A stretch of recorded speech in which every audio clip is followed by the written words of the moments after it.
The knock was soft, so soft, in fact, that Daniel almost didn't hear it. It was just past sunset, and the snow outside his cabin had begun to fall thick and silent. He had come to this mountain to escape people, memories, the hollow ache of a life once full. But that night, life came knocking again. He opened the door slowly, half expecting wind. Instead, there stood a little girl. She couldn't have been older than 7. Her coat was too thin, and her cheeks were red from the cold. She clutched a worn-out rag doll tightly to her chest. Her voice trembled. "Can you buy my doll? My mom is sick." Daniel blinked. "What?" She didn't look up. "Please. I don't want money. If I sell her, I can maybe get something for my mom. She can't walk today. She's real cold." He didn't know what to say. He hadn't had a visitor in 2 years, not since his wife passed. Not since he'd decided to leave his job, his friends, his past, and live out the rest of his life in silence. But now this little girl stood here, shivering, whispering for help. And she had a doll. He looked past her shoulder. The woods were getting darker. "Where do you live?" She hesitated. "There's an old truck, it doesn't move. We stay there when we don't get chased off." Daniel glanced down the mountain path. "Just you and your mom?" She nodded. He could have said no. He could have told her to go to town, call someone, find a shelter. But there was something in her eyes that reminded him of his daughter. Before the accident. Before everything shattered. "Come inside," he finally said. "Bring your doll."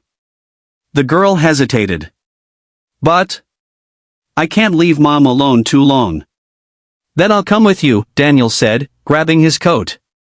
The truck was parked near the edge of the forest, half covered in snow and surrounded by broken crates. Inside, a woman lay curled on the back seat, covered in a patchy blanket. Her breathing was shallow, and her lips pale.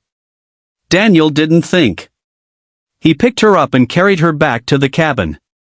Over the next few days, Daniel's cabin filled with more than just warmth. It filled with sound again, the clatter of little feet, the quiet laughter of a child, and the weak but grateful murmurs of a recovering woman. Her name was Elise. She had lost her job after her husband died in a car wreck. Bills piled up. They moved from shelters to parking lots to nowhere. "I didn't mean to knock on your door," she said one night, sitting up with a cup of warm tea. She insisted. She said someone nice lived there. Someone who missed people. Daniel smiled, a slow, unfamiliar thing. "She's smarter than most." Her daughter, Ava, had quickly made herself at home, helping sweep the wooden floors, feeding the old cat Daniel had nearly forgotten he had, and asking questions. So many questions. "Do you have toys?" "No." "Do you want me to make you some?" "I'm good with sticks and thread." "Sure." She drew him pictures, asked about his books, told him about her doll and how it wasn't for sale, not really. She just wanted to see if someone cared, she whispered once, curled on the rug. Daniel sat quietly that night, watching the fire, wondering how a child could hold so much love in a world that had given her so little. Weeks turned into months. Elise began to walk again. Her color returned. And Daniel, he began to feel again. He taught Ava how to carve little wooden animals. He helped Elise find work at a local inn down in the town below. She cooked again real food, not just canned beans and dry oats. They started fixing up the guest room and the cabin. One evening, as they all sat on the porch watching the sunset paint the mountains gold, Ava turned to Daniel. "Do you still want to buy my doll?" He raised an eyebrow.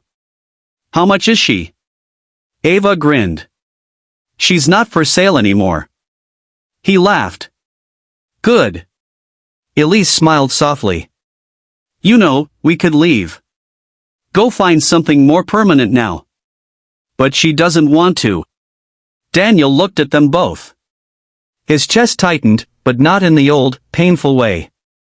"You could stay," he said, voice low. "If you want to. Not because you have to." Ava leaned her head against his arm. We already did.